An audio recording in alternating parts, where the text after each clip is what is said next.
Ithinar's Bloom by H. Jane Harrington. Balinor Rain. Chapter 29. Retribution. I'd rather fight 100 uncommitted men than one who truly believes. Master Kezias. They'd been treated to 2 uneventful weeks, hiking eastward across Mercaria. The rolling hills had flattened, and the countryside was dotted with small market towns. After the unnerving experience at the farmhouse, they decided to avoid people as much as possible, continuing to skirt towns and keeping off major roads. When necessary, they stopped outside the occasional market, allowing Scilio to restock their supplies, while Keir stood watch. The Bardian would always return with detailed commentary on the beautiful maidens he had spied. After a long day of walking, they decided to camp under the cover of a modest wood. A few hours of daylight still remained, but they had risen early and were ready to rest their weary feet. From her seat near the fire, Keir watched Scilio sit upon a log and pull his journal from his bag. He began scribbling in the book, glancing up every now and again to study Keir. Vaughn was leaning in, watching the journaling raptly. He murmured occasionally into Scilio's ear. Scilio would nod and murmur back, and they would snicker. Keir shook her head. They looked like 2 little schoolboys, fussing over a love letter or some such thing. She nearly fired off a barb or 2, but held her tongue. Scolding them for being themselves was a waste of breath. Much to Keir's dismay, Scilio was beginning to grow on her. She regarded him as a goofy little brother, even though he was actually 2 years her senior. She would rather dislike him, but that charming personality was as infectious as the gingerpox. Scilio made another mark in the journal, and Vaughn cackled.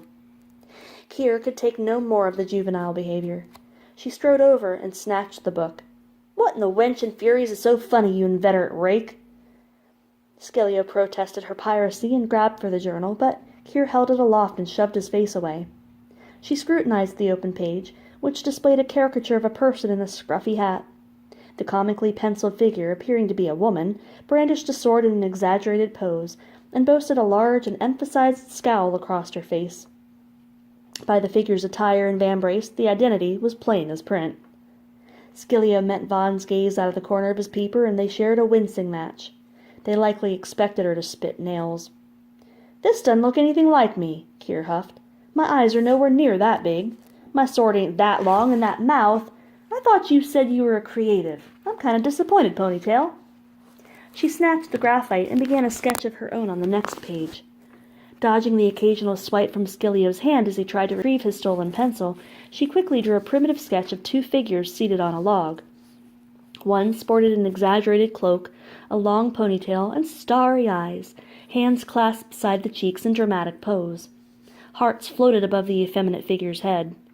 She drew the other figure thin and long like a stick, giving it spiky hair and branches for appendages. The stick's eyes were large and pleading. The entire sketch was ridiculous, and she tossed the book back to Scilio. He shared the drawing with Vaughn, and they both dissolved into fits. Keir shook her head again and returned to her seat, chuckling in spite of herself. "I thought you said you had no flair for the creatives," Scilio managed between guffaws. Keir allowed herself a moment of funny. How long it had been since she'd really enjoyed herself, she could not remember. It was short-lived, as the chiming of a ward screech ripped Keir from her playfulness. Her sword was in her hand, and she pivoted, searching for the movement in the brush. Scilio was at her side instantly, an arrow notched at his bow. "Hello, the camp!" a deep voice rang out. "Might this be the entourage of Prince Vanissarian?" Keir's eyes narrowed. "Who's asking?" A dark-haired man emerged from the woods. He was large, square-jawed, and muscular, neatly groomed, with keen brown eyes, and a strikingly handsome visage. His skin was the color of coffee doused with too much cream. He appeared to be in his late 20s, and his bearing boasted the experience of a trained soldier. He was attired in traveling clothes, but the armband of an officer graced his bicep, and a large broadsword hung at his hip. "I am Captain Denian Malachar of His Majesty's Royal Army," the soldier reported, looking directly at Vaughn. "I have come in search of the prince." "Prince? What prince? My good man, we don't know what you're—" Scilio began to play dumb, but Vaughn stepped forward. "State your business, Captain," he interrupted boldly. Malachar genuflected, bowing his head in formal submission. "Your Majesty, I have been sent by a mutual friend. I offer my services as an escort to Aquiline." Aquiline! Vaughn's tone betrayed his excitement. You were sent by the Guardian, then? Malachar wrapped his sorrel's reins around a branch. Indeed, and I bring word of your mother. Kier thought Vaughn's eyeballs might pop from his head. My mother? She's alive? Alive and well. She anxiously awaits your arrival in Helahar. Vaughn gestured to their camp an invitation. Please tell me all you know. Kier stepped forward with her blade extended to block Malachar's path. Awfully convenient, you meeting up with us here in the butt-crack of Mercaria. How do we know you're no assassin? Malachar studied Kier with a hint of uncertain recognition. Then his eyes widened, like someone had just lit a lamp in his head. You! Malachar boomed. How dare you come within an inch of His Majesty's person? He drew his great broadsword and faced Kier with a hate so thick he could have cut it. Kier squared her shoulders. Reading his stance was as easy as swatting a fly with a boat oar. He meant to kill her. Skillia grabbed Vaughn's arm and ushered him toward the camp, a safe distance from the two opponents. Your Majesty, this woman is a crown hater, a traitor, and a murderer. Her crimes were so despicable I cannot suffer her to live, Malachar announced. Stand down, Captain. She's no threat to me, though I have yet to determine the same of you, Vaughn commanded. I am sorry, Malachar said, but you are unaware of the company you keep. When she is dead and I explain her crimes, I will beg your forgiveness for my insubordination. If you wish, I will offer my head to your justice. He turned to Kier. Kiriana Carmine, your unpaid debts from the fields of Balinor will be redeemed in full this day. Prepare yourself for the soul collectors. Balinor. The word caught on Kier's heart and tripped it up. Before she could ponder further, Malachar launched, swinging his broadsword powerfully from the shoulder. Kier moved quickly to dodge the blow, then countered, stepping in to deliver a slice toward his ribs. He was quicker than his size would have suggested, and he easily blocked her move. Their swords came up and clanged together. They crossed stairs beyond their kissing blades. What do you know of Balinor? Kier asked breathlessly. I was there, Carmine. I was among the soldiers you so brutally slaughtered that night. The 54th Heavy Infantry was my company.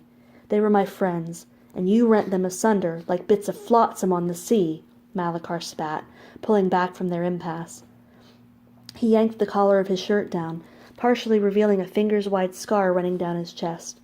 This is my reminder every day of what you called forth from the heavens. Malachar attacked again, in the haze of Kier's realization. She barely parried his blade, then instinctively sensed an opening. She moved to slice her short sword across his belly, but reined up sharply. Something stayed her hand, and she could not bring herself to finalize his fate. Instead, she withdrew and allowed him to regain his footing. Malachar had been one of the 15, one of the survivors. Something in Kier's chest tumbled around and beat against her ribcage. She could not deny him the chance for vengeance. She knew, all too well, how that feeling could drive a soul. It was Malachar's right to demand justice, so she would give him the opportunity to exact his due. At the very least, she owed him that. Avast! That is an order, Vaughn called firmly. Both of you, stand down now!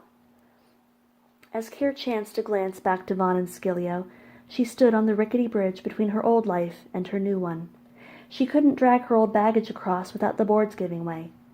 Either way, she'd have to lighten her load, even if she'd never reach the other side. Drawing in a determined breath, Kier faced Malachar. She felt her vernacular yield to the formal manner imposed upon her since birth. Your Majesty, this man is my opponent. He has the right of challenge. Please refrain from interference. Should he best me, I request advance on his pardon. If I am to atone for my crimes, a worthy blade will do. Malachar stood rigid. Then you admit your guilt? How can I deny my guilt? Kier asked softly. I believed a year in Tarnavarian's prison to be punishment enough, but every day since my release from that hell has served to torment me evermore. For the memories, for the bloodstains that never go away. Kier hung her head, staring at her palms. I tell you this, Denny and Malachar.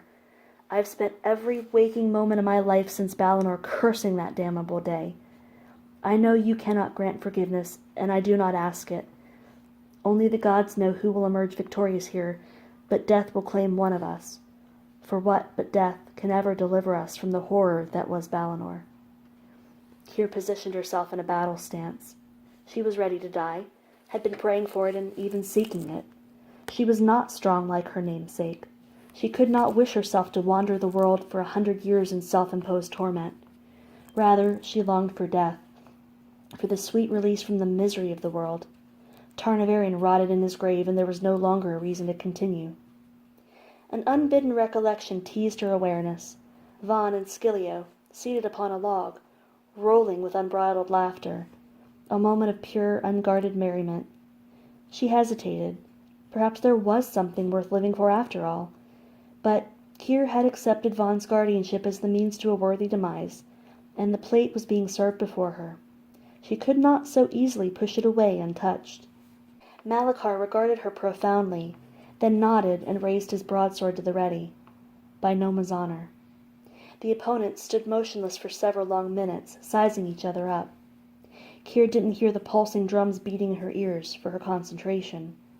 This man was strong, but his mass would hinder his speed.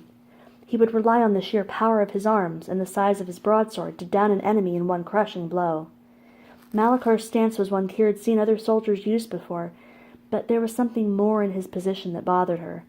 A slight variation from the standard, the angle of his foot, the spacing between his hands. He had adjusted his stance to account for Kir's smaller stature and greater agility. This man was no common soldier. Kir's heart began to race with an excitement that bordered on giddiness. The sensation replaced any fear that might have been tingling in her gut. She yearned for battle. She felt the blood throbbing in her veins with heat and passion for the dance. If she were to die, Kir thanked the gods it would be at the hands of a worthy opponent. This is what she lived for, and what she would gladly die for. With a surprising burst of speed, Malachar moved, coming for the kill.